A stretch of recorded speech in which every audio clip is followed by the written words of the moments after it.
আছে ওই জায়গায় কাবা শরীফের ছাদ দিয়ে পানি পড়ে, একটা পাইপ লাগানো আছে, ওকে মিজানুর রহমত বলা হয়। মিজানুর রহমত সোনার পাইপ। ওই পানিটা যখন বৃষ্টি হয়, ওই পানিটা খাওয়ার জন্য হাজী সাহেবরা পাগল হয়ে যায়। আরে আল্লাহর কাবার ছাদের পানি, আর ওই জায়গায় 2 রাকাত নামাজ পড়লে আল্লাহ তাআলা দোয়াটা কবুল করেন। কিতাবের মধ্যে লেখা আছে যে ব্যক্তি সুদের অংশ গ্রহণ করলো সে যেন কাবা শরীফের হাতিবের মধ্যে গিয়ে জেনা করলো। কত বড় কঠিন কাজ। আজকে আপনার সুদ ঘরে ঘরে বন্ধন আন্দোলন চলেছে, আপনার দেখা যায় মহিলা সমিতি চলেছে, ব্যাংকিং লোন চলেছে, মানুষ বড় লোক হবে বলে চিন্তা করছে। রাসূলুল্লাহ সাল্লাল্লাহু আলাইহি ওয়াসাল্লাম হাদিস পাকের মধ্যে বর্ণনা করেছেন, বিসমিল্লাহির রহমানির রহিম, ইয়াতি আলান নাসি জামানুন লা ইউবালি মান আখাযা আমিনাল হালালি আমিনাল হারাম। হাদিস বললাম বন্ধু আমার, হাদিসটা শুনে যান আপনারা। আল্লাহর নবী বলেছেন এমন একটা যুগ আসবে, এমন একটা জামানা আসবে, মানুষ যা উপার্জন করবে সেটা হালাল কিংবা হারাম তারা বিন্দু পরিমাণ দ্বিধাবোধ করবে না। মানুষ যে উপার্জন করবে সেটা হালাল কি হারাম কিছু মনেই করবে, অবাধে সব গ্রহণ করবে। যদি আপনার 5টা মাল আপনার হয়, যদি 4টে হয়ে যায় আপনার মাথা খারাপ, গেল করে একটা মাল। কিন্তু 5টা মাল যদি 6টা হয়ে যায় তখন তাড়াতাড়ি গুটি নিয়ে বাড়ি যাবো, মাল মেরেছি, তাই কিনা? আরে বাপজি আমার ভাইয়েরা, ভালো করে শুনবেন, খেয়াল করবেন। রাসূলুল্লাহ সাল্লাল্লাহু হাদিস পাকের মধ্যে কি বলেছেন?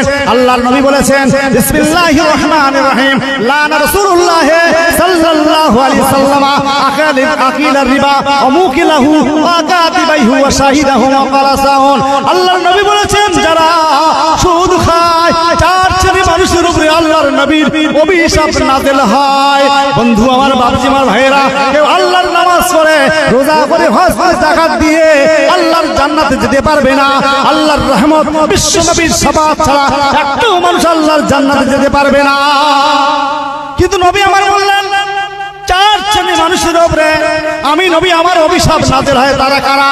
1 নম্বর যারা সুদ খায়, 2 নম্বর যারা সুদ দেয়, 3 নম্বর যারা দলিল লেখে, 4 নম্বর যারা আপনার সাক্ষী থাকে। এই 4 শ্রেণীর মানুষের উপরে আমার আল্লাহ তাআলার না আপনার কি না অভিশাপ নাযিল হয়। তাই নবীর অভিশাপ যাদের উপরে নাযিল হয় ওরা কি জীবনে আল্লাহর জান্নাত যেতে পারে? পারবে যেতে? আরে যে নবী সাবান না বলে জান্নাতে যাওয়া যাবে না, আর সেই নবীর অভিশাপ তাদের উপরে। বন্ধু খেয়াল করে শুনে বাপজি আমার ভাইরা, আমি ফেকড়া কথা বলবো না, ইনশাআল্লাহ যতগুলো হাদিস শুনবেন। রাসূলুল্লাহ সাল্লাল্লাহু আলাইহি ওয়াসাল্লাম হাদিস পাকের মধ্যে দিয়েছেন, বর্ণনা করেছেন। আল্লাহর নবী বলেন, বিসমিল্লাহির রহমানির রহিম, দামা ইরবিকা ইলা মা লা ইরবিকা ফাইন্নাস সিদকা তামানিয়াতুন ওয়া ইন্নাল কিযবা রিবাতুন। আল্লাহর নবী বললেন, ও দুনিয়ার মানুষেরা, যে মানে তোমাদের সন্দেহ হয় তোমরা ত্যাগ করো, আর যে মানে তোমাদের সন্দেহ না হয় ওটাই তোমরা গ্রহণ করো। সন্দেহ মাল গ্রহণ করা যাবে না। বন্ধু আমার, আপনার একটা মনে করুন আম গাছ, আমার একটা আম গাছ, আপনার একটা আম গাছ, আমার একটা আম গাছ। এখন ঝড় হয়েছে, আম পড়েছে, সন্দেহ হচ্ছে আমটা তাই তো আমার সেই আরব ভাই না আব্দুল্লাহ ভাই, সন্দেহ হচ্ছে মাল লওয়া যাবে, যাবে লো সন্দেহ। আল্লাহ সন্দেহ ত্যাগ করো। কিন্তু আমরা কি করি দেখা যায়, রোজার মাসে একটা নারিকেল পড়েছে, ছেলেটা নারিকেল কুড়িয়ে এনেছে, আমরা ভাবি আহারে কাজ হয়েছে, একটা শ্বাস চলবে, ভোরে বেলা দুধ বার করে খাওয়া যাবে রোজার সময়, আমরা মনে করি, সহজ মনে করি না। কিন্তু সহজ মনে করলে হবে না, কঠিন ব্যাপার। সেই জন্য বন্ধু আমার, বাপজি আমার ভাইয়েরা, ঠান্ডা মাথায় বুঝতে হবে, আপনার শুধু আপনাকে আমাকে শুধু আপনার কিনা জিকির করলে হবে না, ফিকির করতে হবে। প্রতিটা মানুষ যদি আরামের বিছানায় শুয়ে রাত্রিবেলা বালিশে মাথাটা রেখে একবার চিন্তা করি, আমি মানুষ, আমার দ্বারা কি হলো সমস্ত দিনে, কি করলাম, যদি এই মানুষটা চিন্তা করে অবশ্যই সে ভাবতে পারে। কিতাবের মধ্যে লেখা আছে, রাসূলুল্লাহ সাল্লাল্লাহু আলাইহি ওয়াসাল্লামের কাছে একজন সাহাবা হযরত উবাসা রাদিয়াল্লাহু আনহু এসে আসলেন। আল্লাহর নবী জিজ্ঞাসা করলেন, ওরে আবাসা, ও আবাসা, তুমি কি নেকি সম্পর্কে জিজ্ঞাসা করতে এসেছো? এ আবাসা, তুমি কি নেকি সম্পর্কে আমাকে জিজ্ঞাসা করতে এসেছো? বলে ইয়া রাসূলুল্লাহ, হ্যাঁ। বলে ও বাসা শোনো, ও বাচ্চা শোনো, আল্লাহর নবী 4টে আঙ্গুল এক জায়গায় করলেন, করে বুকের দিকে ধরলেন, ধরে বলছেন আত্তাকওয়া হা হুনা, আত্তাকওয়া হা হুনা, 3বার আল্লাহর নবী বললেন। আল্লাহর নবী বললেন, বোঝাতে চাইলে ও বাচ্চা, তুমি তোমার অন্তরকে জিজ্ঞাসা করো, তোমার অন্তরকে জিজ্ঞাসা করো, নিশ্চয়ই তুমি যে কাজ করেছো, যদি সেই কাজে তোমার আনন্দ থাকে, মন ভালো থাকে, ওটাই তোমার ফতোয়া বলবে ভালো সঠিক কাজ করেছো। আর যদি তোমার মন বলে ও কাজটা খারাপ, তোমার মনটা চঞ্চল, সারা দুনিয়ার লোক যদি ফতোয়া দেয় ওটা করা জায়েজ আছে, না না না, ওটা করা কখনো জায়েজ নয়। আচ্ছা বলুন তো, কোনো মানুষ যেটা কাজ করে তাহলে তার অন্তরকে জিজ্ঞাসা করলে, ব্রেনকে জিজ্ঞাসা করে বলতে পারবে না যে আমি এটা ভালো করলাম মন্দ করলাম? পারবে না? অবশ্যই পারবে। যদি মন আপনার খুশি থাকে তাহলে বুঝবেন এটা আমি ভালো কাজ করেছি। আর মন যদি চঞ্চল থাকে, খারাপ কাজ করলে আপনার মন অবশ্যই চঞ্চল থাকবেই, কখনো আপনার মন ভালো থাকতে পারে না। এই মানুষটা অবশ্যই খারাপ কাজ করেছে। সেই জন্য আমি আপনি ঠান্ডা মাথায় বুঝতে হবে। রাসূলুল্লাহ সাল্লাল্লাহু আলাইহি সাল্লাম হাদিস পাকের মধ্যে বর্ণনা করেছেন, বিসমিল্লাহির রহমানির রহিম, মাসালুল্লাযী ইয়াযকুরু রাব্বাহু আল্লাযী লা ইয়াযকুরু মাসালুল হাইয়্যি মিনাল মাইয়িত। হাদিসটা বুখারী শরীফের মধ্যে বর্ণনা আছে। ও বন্ধু আমার, বাপজি আমার ভাইরা, আজকে বাদরে যদি আপনি হাদিস কোরআন ভুল বলেন, বহু উলামা হযরতরা বসে আছে, বাপজি আমার ভাইরা, না না, পৃথিবীর কোন উলামা কেন কেউ ভুল ধরার ক্ষমতা নেই। হাদিসটা বুখারী শরীফের মধ্যে বর্ণনা আছে। আল্লাহর নবী বর্ণনা করেন, যে ব্যক্তি আল্লাহ তাআলা স্মরণ করেন আর যিনি আল্লাহর স্মরণ না করেন, এই দুই উভয়ের মধ্যে জীবিতের সঙ্গে মৃত্যুর তুলনা দেওয়া যেতে পারে। কি বুঝেন বলেন তো? আল্লাহর নবী বলছেন, হুজুর এসেছে, নারে তাকবীর, নারে তাকবীর, সিলসিলা ফুরফুরা শরীফ, সিলসিলা ফুরফুরা শরীফ, হিজবুল্লাহ, নারে তাকবীর, মাশাআল্লাহ মাশাআল্লাহ, হুজুর এসে গেছে। প্রিয় দোস্ত আমার, বাবাজি আমার ভাইরা, রাসূলুল্লাহ সাল্লাল্লাহু আলাইহি সাল্লাম বুঝাতে চাইলেন, ও দুনিয়ার মানুষেরা, তোমরা যারা আল্লাহর স্মরণ করো আর যারা আল্লাহর স্মরণ না করো, এই দুই উভয়ের মধ্যে জীবিতের সঙ্গে মৃত্যুর তুলনা দেওয়া যেতে পারে। মানুষ যদি জীবনে বেঁচে থাকে ওই মানুষটা আল্লাহর স্মরণ করতে পারে, আর মানুষ যদি মরে যায় আল্লাহর স্মরণ করতে পারে না।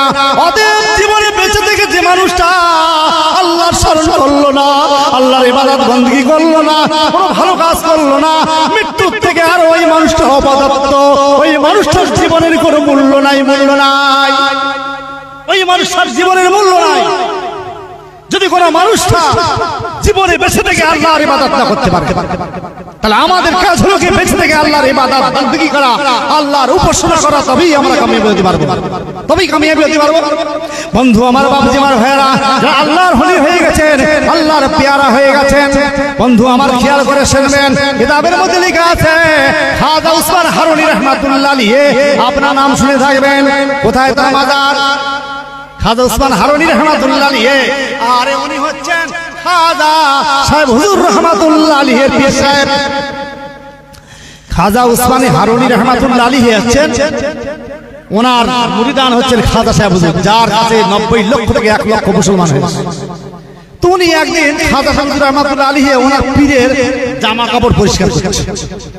একটা মহিলা 70 বছর বয়স, খাজা উসমান হারুনি রাহমাতুল্লাহ আলাইহির দরবারে গেছে, বলছে, হুজুর আমার কোনো সন্তান হয় না, এখন আমার মা বাপ নেই, আর আমার স্বামী বলছি তালাক দাও, হুজুর আমি কোথায় যাবো, হুজুর একটু দোয়া করুন না যাতে আমার সন্তান হয়। আরে আল্লাহর ওলি, আল্লাহর পেয়ারা, কিতাবের মধ্যে লেখা আছে, খাজা উসমান হারুনি রাহমাতুল্লাহ আলাইহি ঘরের মধ্যে গেলেন, ঘরের মধ্যে গিয়ে মুরাকাবায় বসে গেলেন। মুরাকাবায় বসে বসে উনি দেখছেন ওই মহিলাটার কোনো সন্তান হবে না। খাজা উসমান হারুনি রাহমাতুল্লাহ আলাইহি বাইরে চলে আসলেন, এসে বলেন, মা গো তুমি কান্নাকাটি করবে না, আসলেই তোমার কোনো সন্তান হবে না, বাবা তুমি কেঁদো না, ও মা তুমি চলে যাও, তুমি কান্নাকাটি করো না। আচ্ছা মহিলা মানুষ, তার কেউ দেখাল একেবারে আরো কান্না শুরু, বলছে মা একটু বসে। উনি চিন্তা করলেন হয়তো আমার দেখার মধ্যে ভুল হতে পারে, ঠিক আছে আমি আরেকবার দেখি। উনি আবার ঘরের মধ্যে ঢুকলেন, কিতাবের মধ্যে লেখা আছে, আবার ঘরের মধ্যে ঢুকে দেখছেন না না ওনার কোনো সন্তান হবে না, হবে না।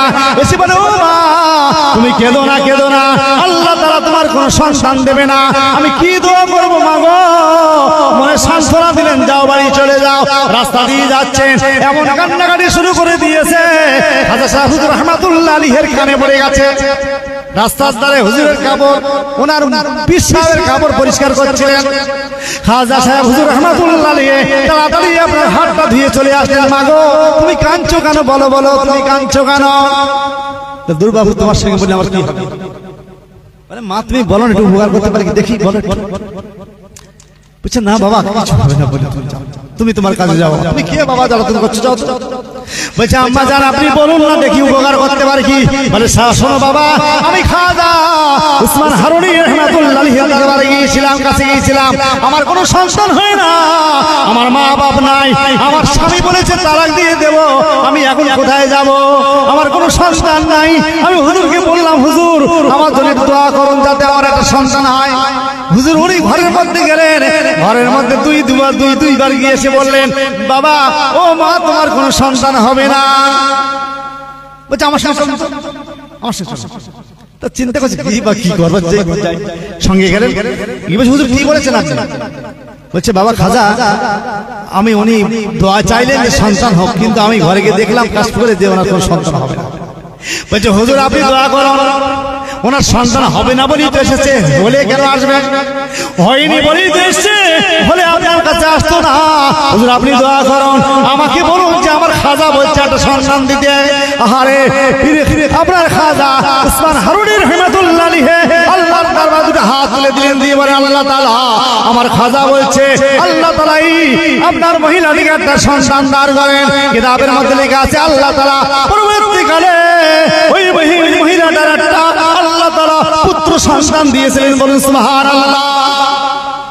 সন্তান একটু বড়পনা হয়েছে বলে নিয়ে আর উনি খাজা উসমান হারুনির দরবারে নিয়ে গেছে। উনি বলেছিলেন সন্তান হবে না, আর ওনার সাগরেদ বলল আল্লাহ সন্তান দিয়েছে। উনি পীর সাহেব কেলাম দেখি ওনার কাছে বলছে হুজুর আপনি বলছিলেন সন্তান হবে না, তারপরে আপনার খাজা বললো আপনি দোয়া করলেন দেই তো আল্লাহ সন্তান দিয়েছে।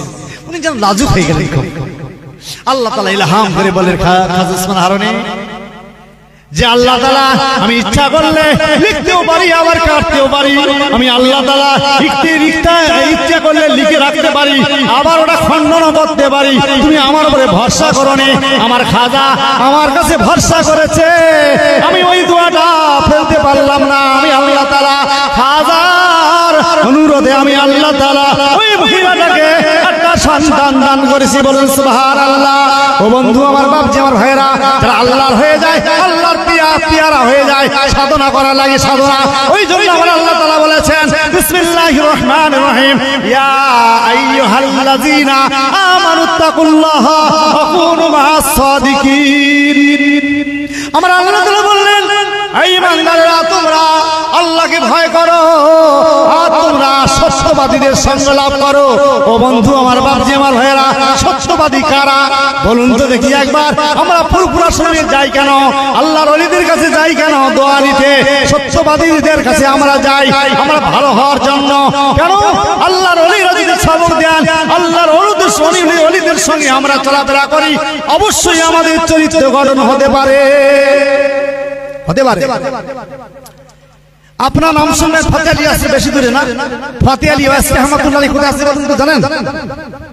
কলিকাতায় মানিকতলা। কার পীর?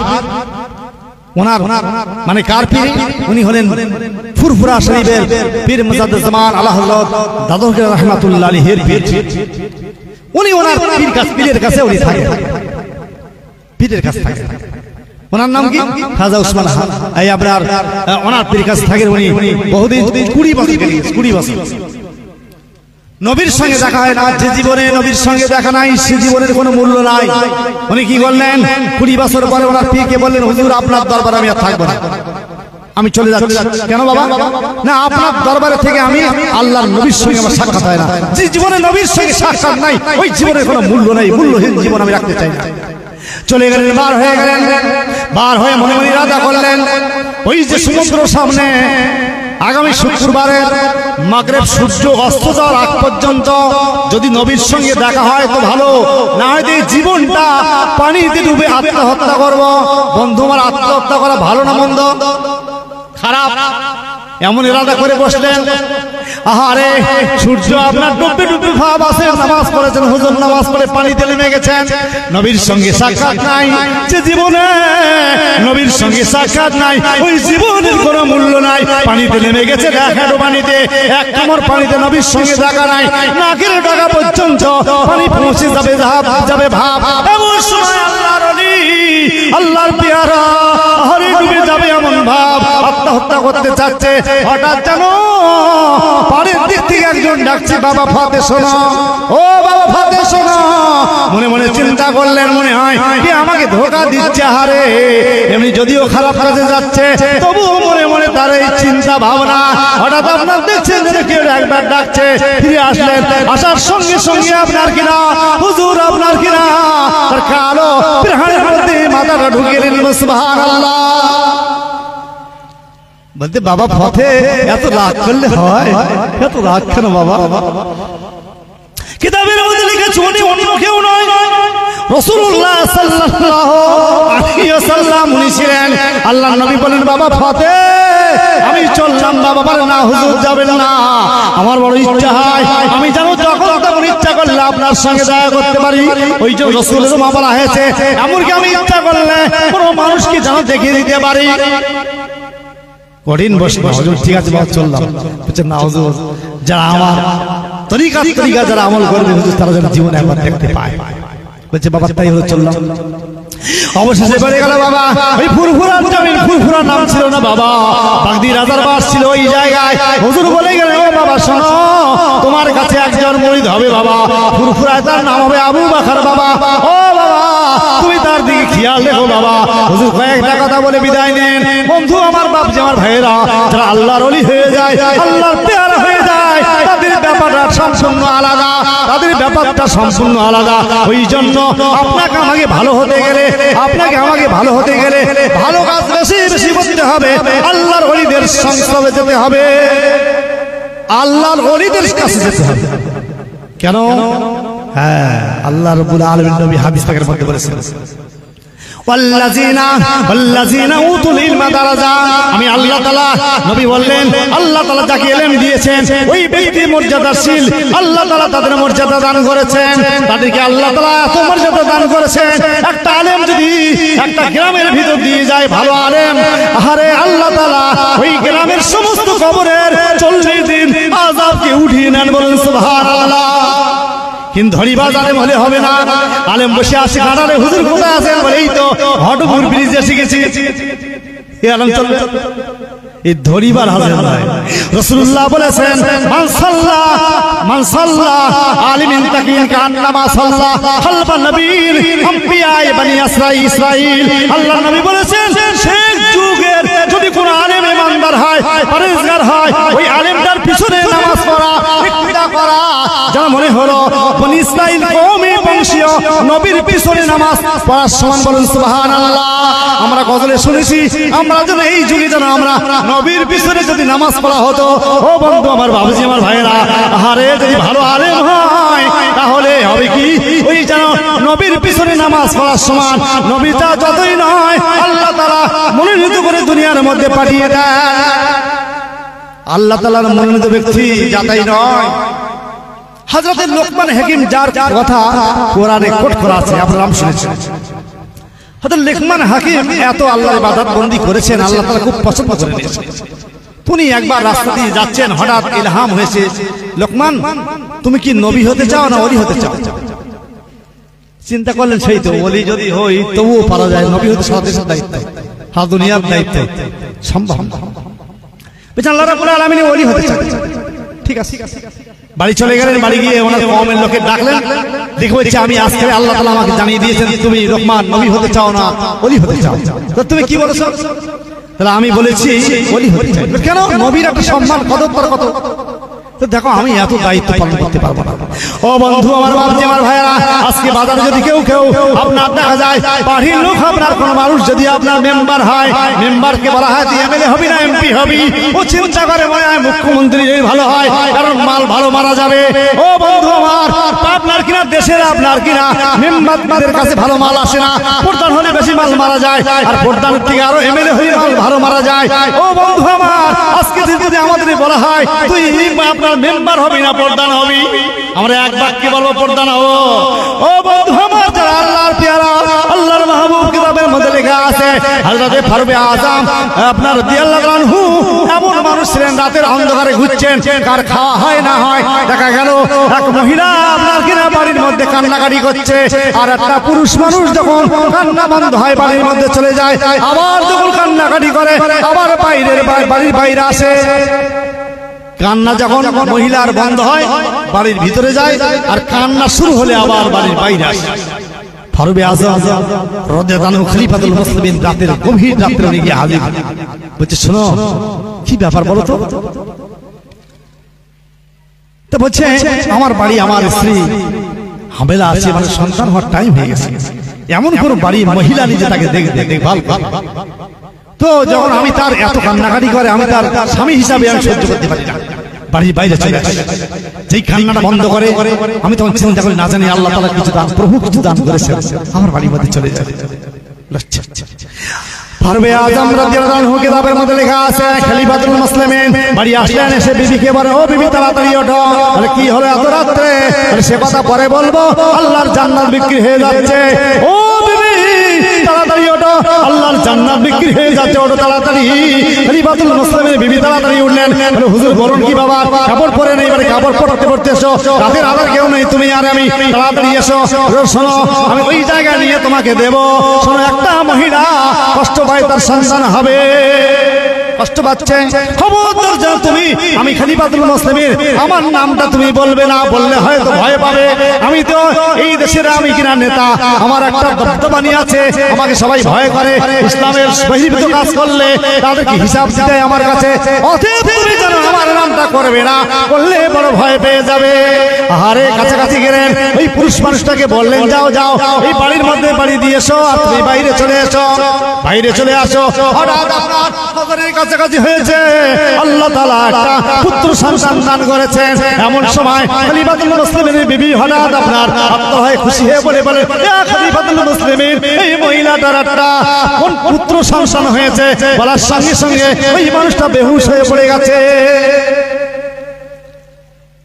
চিন্তা করছেন একবার, খলিফাতুল মুসলিমিন যিনি এত বড় একটা বাদশা, তিনি আপনার বাড়ি বাড়ি ঘুরছেন, মানুষের অভাব অভিযোগ দেখছেন, আর আমরা রে ভোটটা দিয়েছিলে নাকি, আমার দলে গিয়েছি নাকি, মিটিংটা গেছিলাম, এর প্রতি বিভিন্ন কথাবার্তা, আমরা আমাদের মতো মোদী সাহেব চাই যদি আমাদের মানে কাছাকাছি না আসে দোষ হয়ে যায় আমাদের ছাড়।